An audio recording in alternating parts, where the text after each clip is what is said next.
Site वरती जातात, degree complete झालेली आहे, बट साईट वरती गेला त्यांना असं होतं की बाबा ड्रॉइंगच वाचता येत नाही. कॉलेजमध्ये जे काही शिकवलं जातं ते पुस्तकी ज्ञान असतं, बरोबर. थेरॉटिकल ज्ञान असतं आणि आपण जे काही साईटवर शिकवतो ते कनेक्टेड पुस्तकांशीच असतं. फक्त मुलं सर साईटवर जातात, पण मुलांमध्ये तो कॉन्फिडन्सच येत नाही, तर तेव्हा मुलं घाबरतात. तर ह्याच्या मागचं कारण काय आहे? की रिस्पॉन्सिबिलिटीला घाबरत आहे की काही वेगळं कारण आहे त्याच्यामध्ये? 14 स्टेप्स चा कोर्स डिझाईन करण्यामागे माझं असं उत्तर राहील.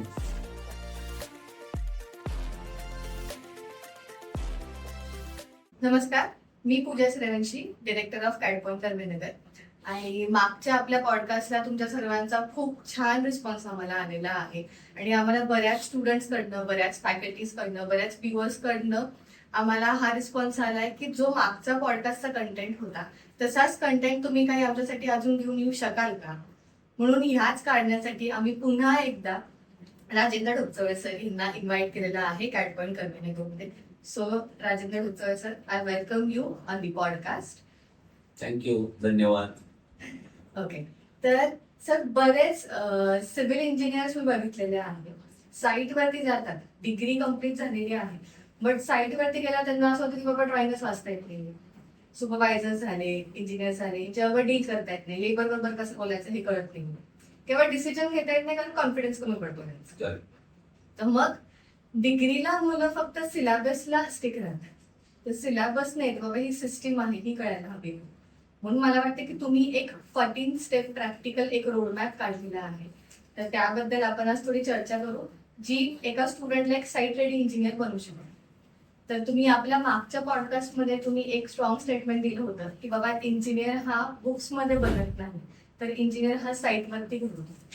तर मग ह्याविषयी तुम्ही आजच्या पॉडकास्टमध्ये ह्याचं काय प्रत्युत्तर असेल का तुमच्याकडे? येस, नक्कीच. पूजा, आपण जो काही आज पॉडकास्टचा विषय घेतलाय तो अतिशय चांगला आहे आणि स्टुडंटसाठी हा नक्कीच उपयुक्त ठरेल असं मला वाटतं. कारण कॉलेजमध्ये जे काही शिकवलं जातं ते पुस्तकी ज्ञान असतं, बरोबर. थेरॉटिकल ज्ञान असतं आणि आपण जे काही साईटवर शिकवतो ते कनेक्टेड पुस्तकांशीच असतं, फक्त प्रॅक्टिकल नॉलेज जास्त असतं. बरोबर. जेणेकरून त्याचा उपयोग आपल्याला साईटवर जास्तीत जास्त होतो आणि थेअरी जर सपोर्टिंग असेल तर प्रॅक्टिकल नॉलेजला जोड जर मिळाली तर त्याचे रिझल्ट चांगले मिळतात आणि स्टुडंट्सचा कॉन्फिडन्स वाढतो. अगदी बरोबर. येस. आता आजचा आपला विषय आहे हा साईटचा, साईट इंजिनियरचा. मुलं सर साईटवर जात आहेत, पण मुलांमध्ये तो कॉन्फिडन्सच येत नाही, तर तेव्हा मुलं घाबरतात. तर ह्याच्या मागचं कारण काय आहे? की रिस्पॉन्सिबिलिटीला घाबरत आहे की काही वेगळं कारण आहे ह्याच्या मागे? जनरली काय होतं की स्टुडंट्स पाहिलं तर आता आम्ही त्या फेज मधनं गेलोय, 35-37 वर्षापूर्वी आम्ही स्टुडंट्स होतो. बरोबर. आपल्याला कसं होतं की आपण कुठली नवीन गोष्ट करायला गेलो तर आपल्याला तिथे भीती वाटते, फिअर वाटते. बरोबर. साहजिक आहे, मनुष्याचा एक तो गुणधर्म म्हण किंवा काहीतरी सायकोलॉजी म्हण, जोपर्यंत एखाद्या गोष्टीचं नॉलेज नसतं तोपर्यंत आपल्याला तिथे भीती वाटत असते. अगदी बरोबर. त्यामुळे स्टुडंट्स हे नेहमी साईटवर गेल्यानंतर ते शांत असतात, त्यांचा आवाजही फुटत नाही. आता माझ्याकडे जे साईट सुपरवायझर असतात किंवा साईट इंजिनियर आम्ही घेतो, बरोबर. तर त्यांना साईटवर जो आवाज असतो त्या साऊंड मध्ये बोलायचं जर म्हटलं तर जरा वरच्या लेवलला बोलावं, वरच्या लेवलला, बरोबर. तर त्यांचा आवाजच फुटत नाही. तर ते म्हणतात की आम्हाला तशी सवय नाही मोठ्याने बोलायची, पण साईटवर मोठ्यानेच बोलावं. आणि होतं काय माहिती का, ते बोलल्यानंतरच ऑटोमॅटिकली कॉन्फिडन्स वाढायला लागतो. अगदी बरोबर. कारण प्रत्येक गोष्ट ही समजल्यानंतर तुम्हाला त्याचं नॉलेज येतं आणि समोरच्याला ते समजून सांगताना त्याला एकदा, दोनदा, तीनदा समजून सांगावं लागतं आणि मगच ते नॉलेज ट्रान्सफर झाल्यानंतर त्याचा कॉन्फिडन्स वाढतो स्टुडंट्स. म्हणजे मुलगा, तुम्ही बघितलं तो मुलगा क्लासरूम मध्ये खूप कम्फर्टेबल असतो. बाबा क्लासरूम मध्ये हा पेपर लिहायचा आहे, ते झालं की झालं आमचं. साईट वरती गेल्यावरती त्यांना माहिती नाही की रिस्पॉन्सिबिलिटीची काय एक भीती येते की बाबा आमच्यावर एवढी मोठी रिस्पॉन्सिबिलिटी आहे, किंवा बऱ्याच जणांनी मी ऑब्झर्व केलं की कम्युनिकेशनचा थोडा गॅप पडतो. कम्युनिकेशन बद्दल तुम्ही काय सांगू शकाल की बाबा तिथे मुलांचा गॅप पडतो? जनरली काय होतं की कम्युनिकेशन मध्ये आता स्टुडंट जे असतात क्लासरूम मध्ये मित्रांशी किंवा मैत्रिणीशी बोलतात, गप्पा मारतात, कम्फर्टेबल असतात. पण तो साईटवर गेल्यानंतर साईटवर क्लास वेगळा असतो, लेबर क्लास असतो किंवा काही त्यांचे ठेकेदार असतात किंवा कॉन्ट्रॅक्टर्स असतात, तर त्यांच्याशी त्यांच्या पद्धतीने बोललं पाहिजे. कम्युनिकेशन त्याला म्हणतात. त्यांची लँग्वेज कसं आहे की इंग्लिशमध्ये बोलून चालत नाही, एक तर त्यांना कम्फर्टेबल, आपल्याकडे बरेचसे हिंदी भाषिक लोक असतात किंवा काही लेबर क्लास असतो त्यांना मराठीत सांगावं लागतं. त्याच्यामुळे ते कम्युनिकेशन केलं पाहिजे आणि कम्युनिकेशन करताना एक सॉफ्टली बोललं पाहिजे. हाच बोलून चालत नाही. आजकाल काय होतं, आजकाल लेबर झाले, कॉन्ट्रॅक्टर झाले, त्यांनाही इगो असतो. जसा आपल्याला इगो असतो तसा त्यांना इगो असतो. त्याच्यामुळे कसं आहे की कुठलीही गोष्ट प्रेमाने सांगा आणि काम करून घ्या, म्हणजे मग अडचण येत नाही. आणि कम्युनिकेशन कसं आहे की जनरल एक फ्रेंडली कम्युनिकेशन ठेवा असं मला वाटतं. जनरली कसं होतं, फ्रेंडली कम्युनिकेशन ठेवलं तर काम पण होतं आणि त्या लोकांना तुमचं प्रेशर येत नाही किंवा ते तुम्हाला घाबरत नाही बरोबर. आणि काम व्यवस्थित करतात. उलट ते विचारतात काही आल्यानंतर की सर हे कसं करायचं, ते कसं करायचं, हे आम्हाला समजून सांगा. तर अशा गोष्टी बऱ्याचशा मलाही अनुभव आला. त्याच्यामुळे तुम्ही कशा पद्धतीने केलं तर कम्युनिकेशन छान होईल आणि कामाचं रिझल्ट पण छान मिळेल. अगदी बरोबर. मुलांना नक्कीच हे कामात येईल Yes. पुढे. कारण सध्या मुलांचं कम्युनिकेशनचा बराच प्रॉब्लेम येत आहे. आता तुमचा जो प्रॅक्टिकल कोर्स आहे, हा 14 स्टेप्सचा जो कोर्स आहे, तर ह्याकडे वळण्याच्या आधी मग त्याला विचारले की बाहेर तुम्हाला बघितले तर खूप शॉर्ट कोर्सेस दिलेले आहेत तुम्हाला. किंवा एक शॉर्ट कोर्स आहे, शॉर्ट कोर्स तुम्ही जॉईन व्हा आणि तुम्ही इंजिनियर बना. तर मग शॉर्ट कोर्स सोडून तुम्ही हा 14 स्टेप्स जो काढलेला आहे तो 14 स्टेप्सच का, हा प्रश्न. 14 स्टेप्स चा कोर्स डिझाईन करण्यामागे माझं असं उत्तर राहील, कारण आम्ही आमच्या साईटवरती काही इंजिनियर्स, सुपरवायझर सिलेक्ट करत होतो, तेव्हा त्यांना असं नॉलेज नव्हतं. त्यांना पर्टिक्युलरली इन डेप्थ, आपण जे म्हणतो ना इन डेप्थ नॉलेज, ते नव्हतं. त्याच्यामुळे मी पण बघत होतो मार्केटमध्ये वर्षे छोटे छोटे क्रॅश कोर्स किंवा हे शिका ते शिका. ते तसं मला द्यायचं नव्हतं. मला काय द्यायचं होतं की पूर्ण आपण जे समजा आपल्याला भूक लागली, आपण हॉटेलमध्ये जातो, भूक लागल्यानंतर आपण एक थाली समजा ऑर्डर केली, थालीमध्ये सर्व असतं बघ, सर्व. मीठ कमी पडलं भाजीत तर मीठ असतं, लोणचं असतं, पापड असतो, 2 भाज्या असतात, कोरडी भाजी असते, चपाती असते, ऑप्शन असतो त्यांना. बरोबर. तुम्ही सॅटिस्फाय होता. तर तसा कोर्स मला डिझाईन करायचा होता. तर तसा कोर्स डिझाईन करून मग मी तो समोर आणला. त्याला रिझल्ट अतिशय सुंदर मिळाले. कारण होतं काय माहिती का की आपल्याला काय गरज आहे, साईटवर काय काय लागतं हे मला माहिती होतं. त्याच्यामुळे त्या अनुभवातून मी हा कोर्स डिझाईन केला की नवीन जो स्टुडंट आहे त्यांनी हा जर कोर्स केला, याप्रमाणे फॉलो केलं तर त्याला रिझल्ट 100% चांगलाच मिळेल. फक्त त्यांनी ते फॉलो करायचं, बाकी काही अडचण येणार नाही. त्यामुळे या स्टेप्स आपण डिझाईन केल्या आणि त्याच्याप्रमाणे केल्यानंतर रिझल्ट येणारच आहे. कॉन्फिडन्स पण बऱ्याच बिल्ड Yes. असेल मुलांचा हा कोर्स करून, 100%. असं मला वाटत आहे. तर थोड्या आता स्टेप्स बद्दलच डिस्कस करू. आता अख्ख्या 14 स्टेप्स तर आपल्याला डिस्कस करता येणार नाहीये, पण त्याच्यातले जर काही आपण मेन स्टेप्स घेतले तर तुमची पहिली स्टेप जी आहे, पहिली स्टेप आहे तुमची ड्रॉइंग रीडिंग. आता ड्रॉइंग रीडिंग मुलांना शीट्स काढतायत मुलं, पण मुलांना डिफरन्सेस माहिती नाही असेल की बाबा जर तुम्ही स्ट्रक्चर ड्रॉइंग सांगितली की बाबा स्ट्रक्चर ड्रॉइंग काय वेगळं आहे, सबमिशन ड्रॉइंगला काय काय लागतं, ह्या गोष्टी मुलांना माहितीच नाही, नुसतं ड्रॉइंग काढतात.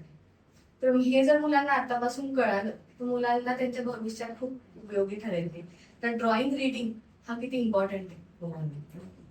कुठल्याही गोष्टी, आता कन्स्ट्रक्शन म्हटलं, कुठलंही कन्स्ट्रक्शन असू द्या, कन्स्ट्रक्शन मध्ये आधी ड्रॉइंग काढलं जातं. आता इंजिनिअरिंग कॉलेजमध्ये सबमिशनला ड्रॉइंग काढले जातात. That is a mechanical job. मुलं काय करतात की मेकॅनिकली ड्रॉइंग काढतात.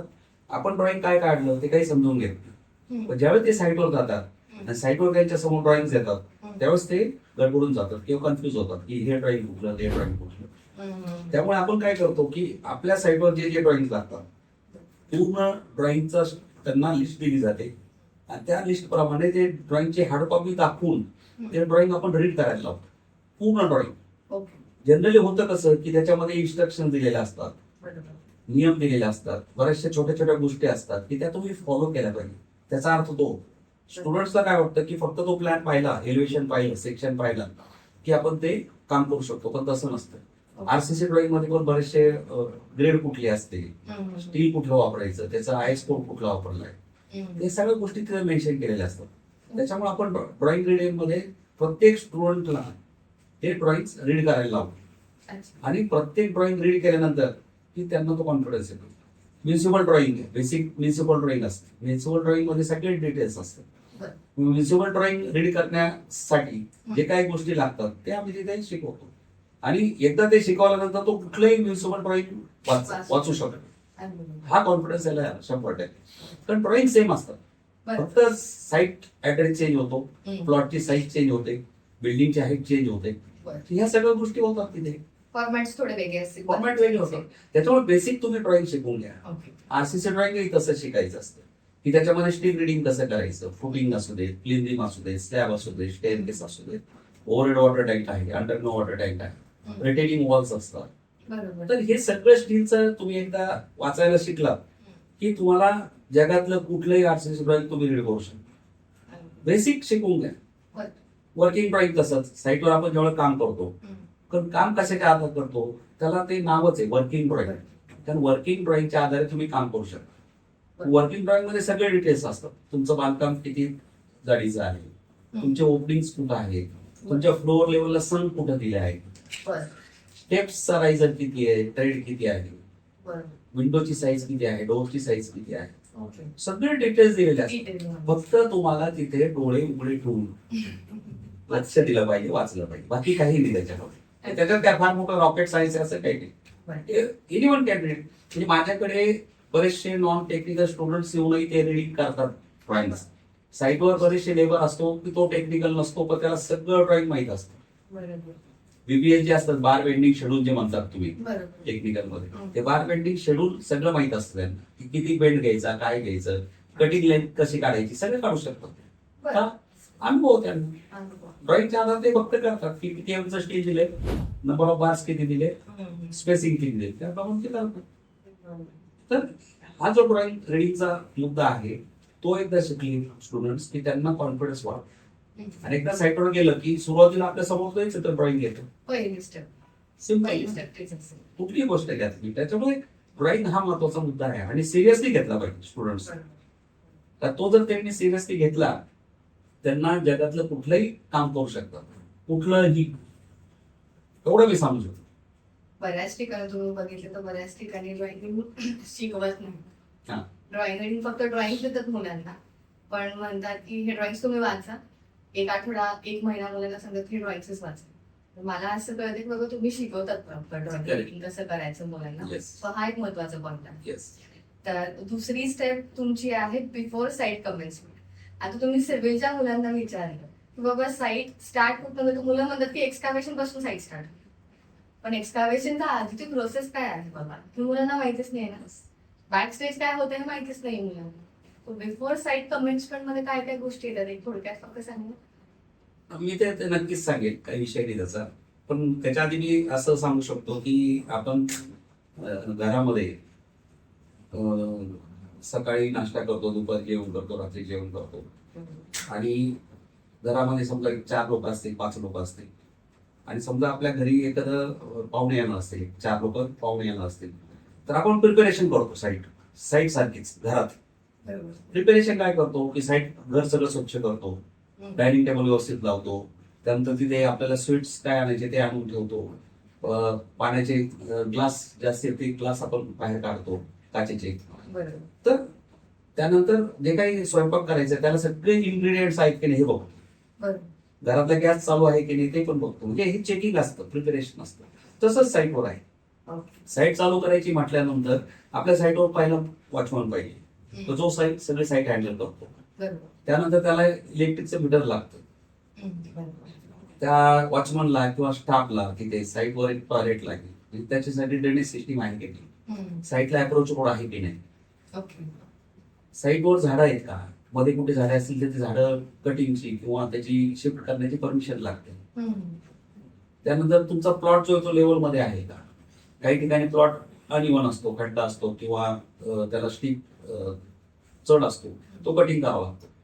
किंवा साईटला जे काही पत्रे मारायचे आहेत आपल्याला किंवा शिटिंग करायचंय सिक्युरिटीसाठी, तर त्यासाठी काही ऑब्स्ट्रक्शन्स आहेत का. तर हे प्रिपरेशन साठी आपल्याला सगळ्या गोष्टी इथे समजून घ्याव्या लागतात जनरली. आणि हे तिथे साईटवर गेल्यानंतरच कळतं आपल्याला.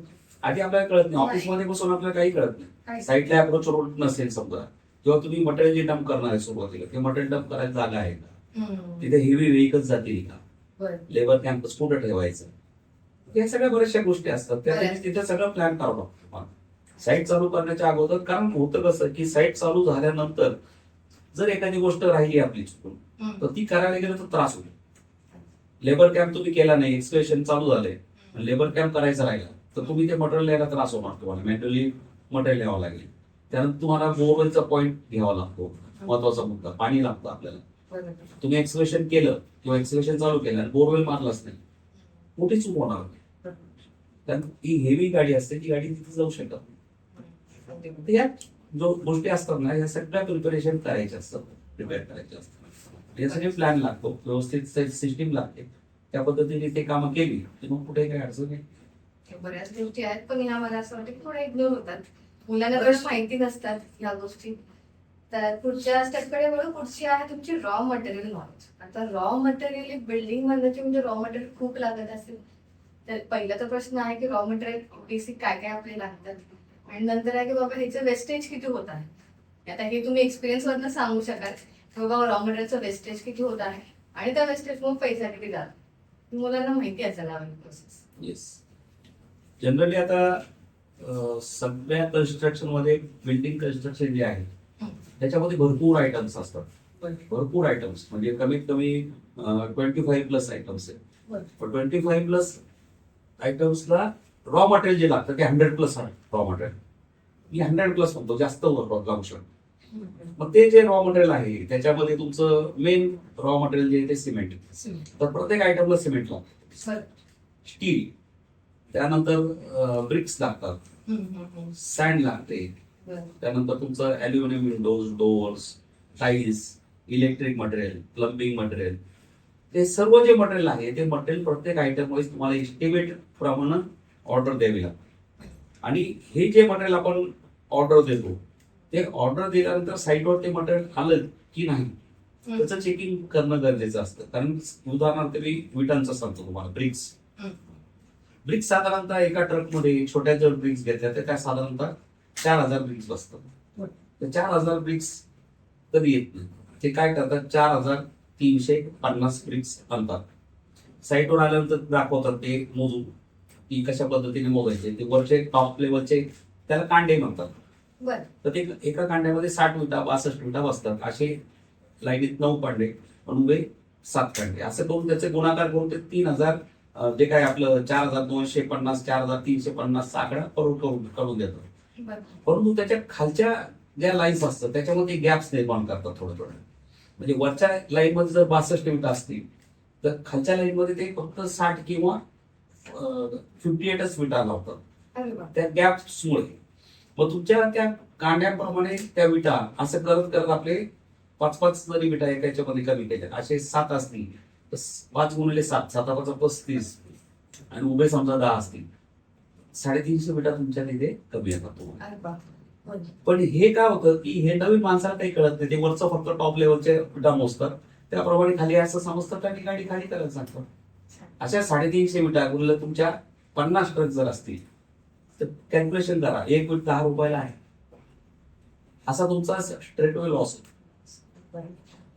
आता वेस्टेज बद्दल विचारलं मला की बरंचसं वेस्टेज जात असेल. जनरली आम्ही एस्टिमेट मध्ये 2% 2 to 3% वेस्टेज धरतो प्रत्येक मटेरियल, 2 to 3%. परंतु ते वेस्टेज कधी कधी वाढतं. कसं वाढतं? कारण जे काम केलेलं चालू असतं, बांधकाम चालू असेल, प्लास्टरिंग चालू असेल, त्यावेळेस ते मटेरियल जे आहे ते अप्लाय करताना खाली पडतं काय पर्सेंटेज. मग खाली पडल्यानंतर ते मटेरियल परत रियूज करायला पाहिजे. रियूज म्हणजे त्यावेळी वापरलं पाहिजे परत सिमेंट टाकून. बरेचसे लोक वापरत नाही.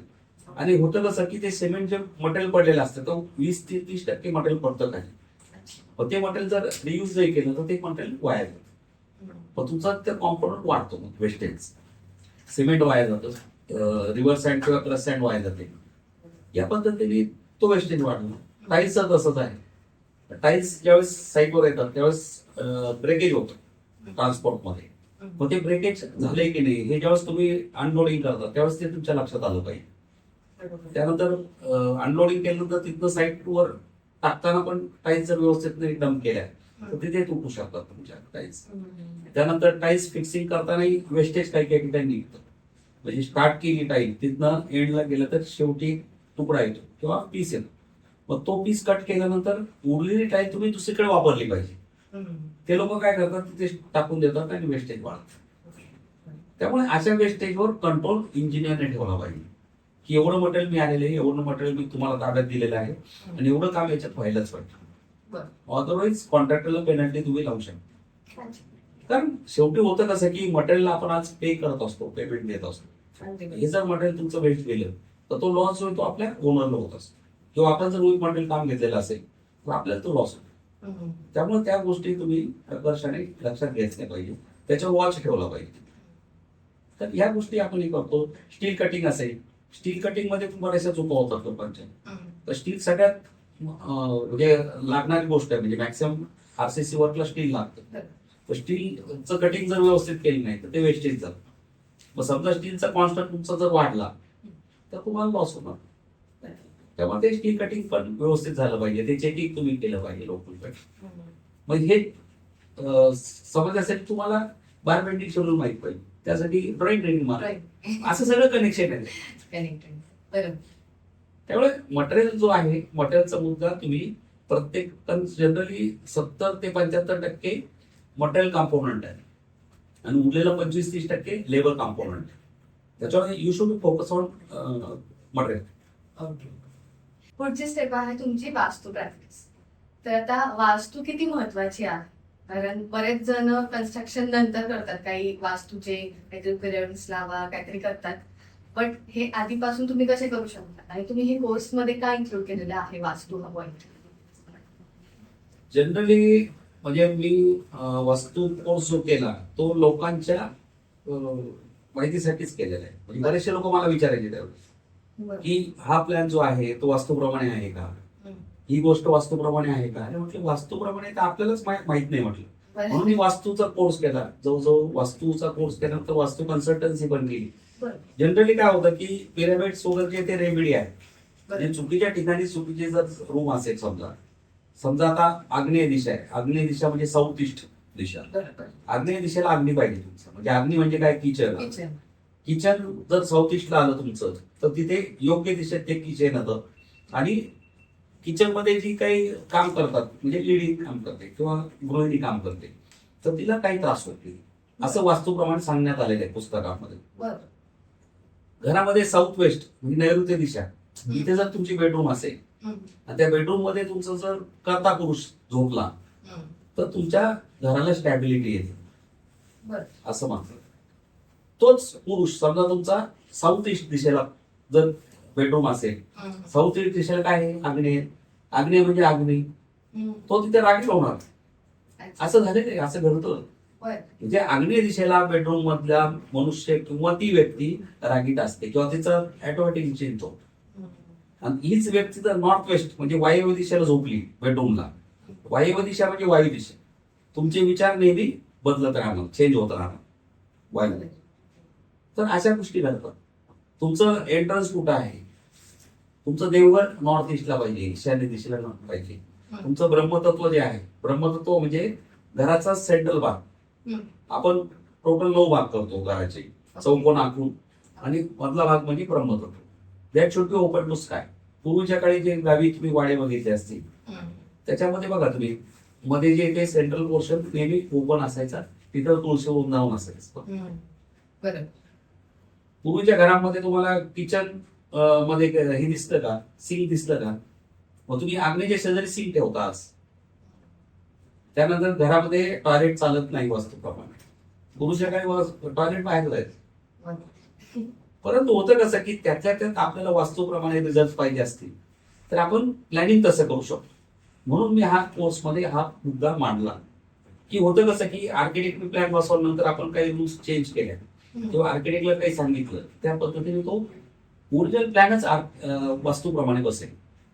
मग त्यात पिरामिडची गरज पडणार नाही, रेमिडची गरज पडणार. सिलेक्शन करताना आपण त्या पद्धतीने करायचं की आग्नेय दिशेला किचन ठेवा, साऊथ वेस्ट दिशेला बेडरूम ठेवा, नॉर्थ ईस्ट दिशेला तुमचं देवघर आलं पाहिजे, नॉर्थ किंवा ईस्ट साईडला बेड हॉल पाहिजे. या 3 मुद्दे झाले. आणि टॉयलेट जे ते नॉर्थ वेस्टला पाहिजे. अशा भरपूर गोष्टी असतात वास्तूमध्ये. तुम्ही काम करा, म्हणजे भरपूर मोठमोठे वास्तू कन्सल्टंट आहेत मार्केटमध्ये. काही लोक तोडफोड करून करतात, तर ते चुकीचं आहे, खर्चिक आहे. त्यामुळे जुजबिन नॉलेज आपण देतो स्टुडंटला की साईट चालू करताना तुमचा पाण्याचा साठा कुठं पाहिजे, नॉर्थ ईस्टला पाहिजे, ईस्टला पाहिजे. तो जर साऊथ वेस्टला असेल तर त्रासदायक होतो तुम्हाला, तुमचे कामं सरळ होत नाही, संकटांची मालिकाला तुमच्या मागे लागते, तुम्हाला ऍक्सिडेंट होऊ शकतात तुमच्याकडे साईटवर किंवा घरी. तर ह्या सगळ्या गोष्टी आहेत. आता बऱ्याचशा लोकांना फॉलो करायचं की नाही किंवा काही लोक फॉलो नाही करत, काही फॉलो करतात. तर त्यासाठी आपण दुसरी नॉलेज देतो असतेच. चांगली गोष्ट म्हणजे एक प्लस पॉइंटच आहे येस. तुमचा. नेक्स्ट स्टेप आहे तुमची एस्टिमेशन, कॉस्टिंग आणि रेट अनालिसिस. आता ह्याबद्दल आपल्या मागच्या पॉडकास्टला बऱ्याच स्टुडंट्सनी आम्हाला रिस्पॉन्स दिलेला आहे, बऱ्याच स्टुडंट्स मेसेज आले की तुम्ही एस्टिमेशन कॉस्टिंग बद्दल आम्हाला सेपरेट काही पॉडकास्ट घेऊ शकाल का? आपल्या अपकमिंग पॉडकास्ट मध्ये आपण नक्कीच हा ऍड करू. येस. आणि का इम्पॉर्टंट आहे एस्टिमेशन कॉस्टिंग आणि रेट अनालिसिस, किती इम्पॉर्टंट आहे? सरळ त्याच्यामध्येच दिलेलं आहे. एस्टिमेशन कॉस्टिंग मध्ये नावातच आहे तसं की एखादी बिल्डिंग किंवा इमारत किंवा बंगलो तुम्हाला बांधायचा आहे, त्याच्यासाठी खर्च किती आहे. साधी गोष्ट आहे. तुम्ही समजा इंजिनियर झालात, मार्केटमध्ये आलात, ते तुमच्या एखाद्या कार्यक्रमामध्ये तुम्ही नातेवाईकांना भेटलात, नातेवाईकाला घर बांधायचं असतं किंवा बंगला बांधायचा असतो, ते विचारतात, अरे बाळू इकडे तू इंजिनियर झालास ना, मग मला हा बंगला बांधायचा आहे असा असा, मला त्याचं एस्टिमेट सांग. बाळू सांगून टाकतो एवढे पैसे लागतील. पण ते सांगणं चुकीचं आहे. आपण मुलं त्यांना प्रत्येक प्रश्न केला पाहिजे की तुम्हाला किती स्क्वेअर फूटचा बंगला बांधायचा आहे, बरं. तुमच्या बंगल्याला स्पेसिफिकेशन काय आहे, टाईल्स कुठल्या बसवायच्या, प्लंबिंगचे मटेरियल कुठलं घ्यायचंय, ते सगळं फिक्स केलं पाहिजे. आणि estimation and costing and rate analysis हा जो प्रकार आहे तो कन्स्ट्रक्शन मध्ये अतिशय महत्वाचा आहे. सगळा खेळ त्याच्यावर आहे. कुठलंही काम घेताना, टेंडर भरताना, प्रोजेक्ट करताना आधी एस्टिमेट केलं जातं किंवा रेट अनालिसिस केला जातो.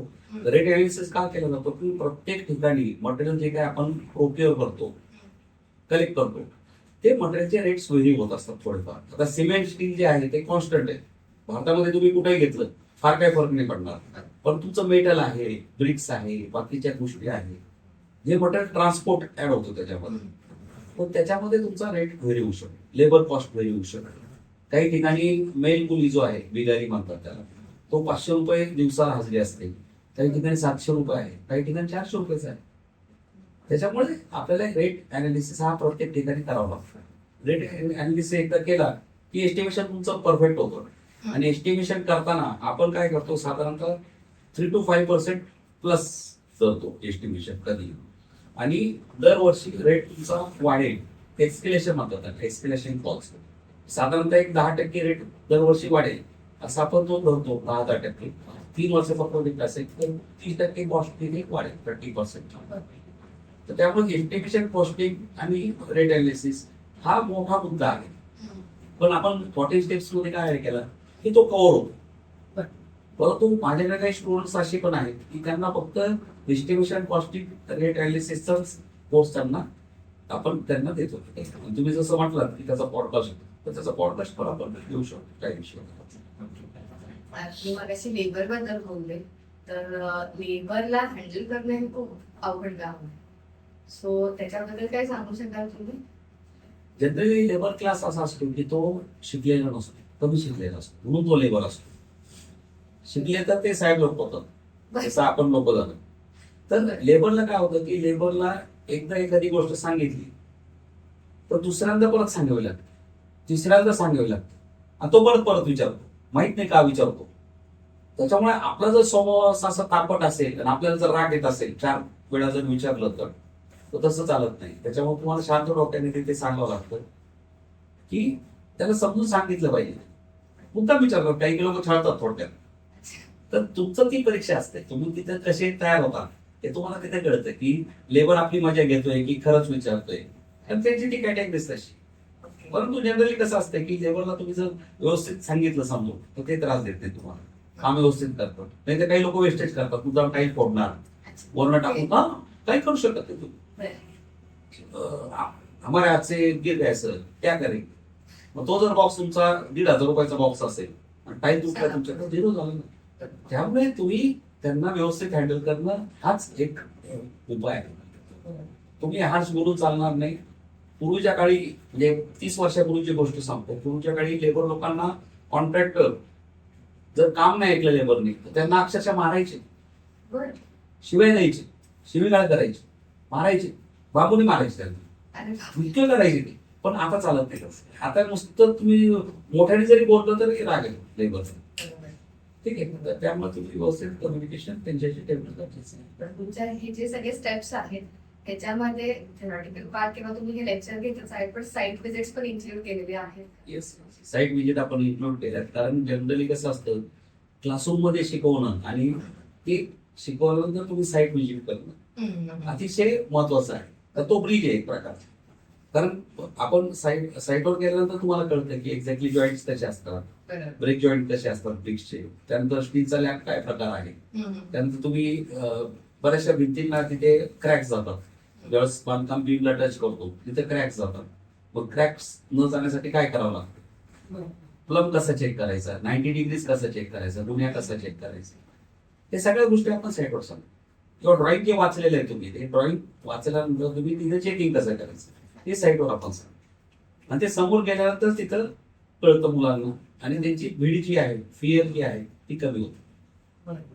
तेव्हा साईट विजिट आपण कंपल्सरी करतो आणि शक्यतो सगळे जे काही आयटम्स आहेत ते कव्हर करतो आपण जनरली. साईट जेवढे आपल्या चालू असतात ते आपण कव्हर करतो. मगाशी आपण बोलताना तुम्ही असे म्हणले की एक कुठला तुमचा स्टुडंट होता की जो तुमच्याकडे कोर्ससाठी आला होता आणि तो आता तुमच्या साईटवरती आता सुपरवायझर आहे. त्याची एक छोटी स्टोरी सांगू शकाल काय की आधी त्याचा कॉन्फिडन्स कसा होता आणि आता त्याचा कॉन्फिडन्स कसा आहे कोर्स झाल्यानंतर?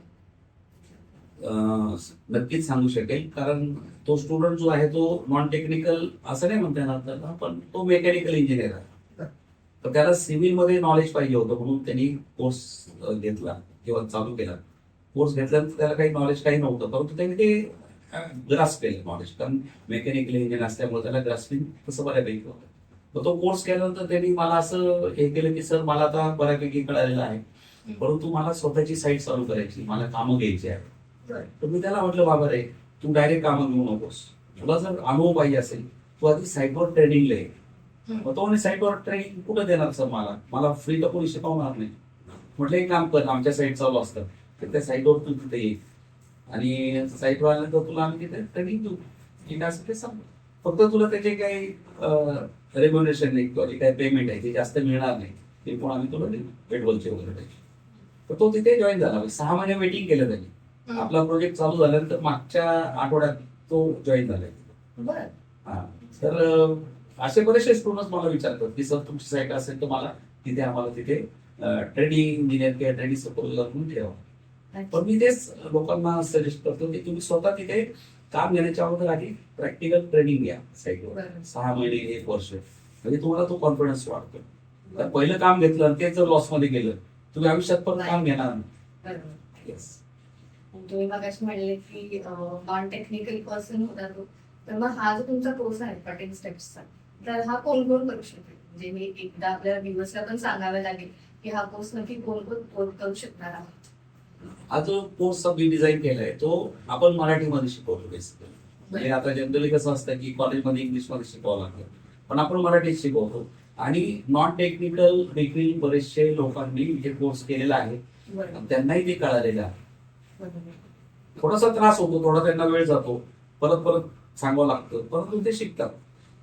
तर ज्यांना याच्यामध्ये अर्ज आहे किंवा ज्याला या कामाची गरज आहे ते लोक हे शिकू शकतात. बरेचसे स्टुडंट्स ज्यांना स्वतःचं घर बांधायचं होतं त्यासाठी ते एक कोर्स केला त्यांनी. तर ते म्हणजे सर आम्हाला एक क्युरियोसिटी की कॉन्ट्रॅक्टरला समजा काम दिलंय तर तो काम चांगलं करेल की नाही. तर त्यांनी तो कोर्स केला आणि त्यांचे स्वतःहून फोन येतात की सर आम्ही असं असं काम करून घेतलं त्यांचं, आम्ही असं चेकिंग केलं. पूर्वी ते चेकिंग करायला देत नव्हते, पण आता ते स्वतःहून देतात कारण आम्हाला त्याचं नॉलेज आलं. असे फीडबॅक भरपूर आहे. बऱ्याच आपल्या डिस्कशन नंतर मला असं वाटतं की दिवसला जरा एक आयडिया आली असणार आहे नक्कीच की तुम्ही काय काय शिकवणार आहेत आणि डिटेलमध्ये आपण तसं व्यवस्थित घेऊच या गोष्टी सगळ्या. तर I again thank you on behalf of गाईडबन कर्वेनगर. प्रत्येक वेळेस तुम्ही स्टुडंटसाठी काहीतरी नवीन कंटेंट घेऊन येतात, तुमचा एक्सपिरियन्स शेअर करतात. सो याबद्दल गाईडबन करणं खूप खूप धन्यवाद.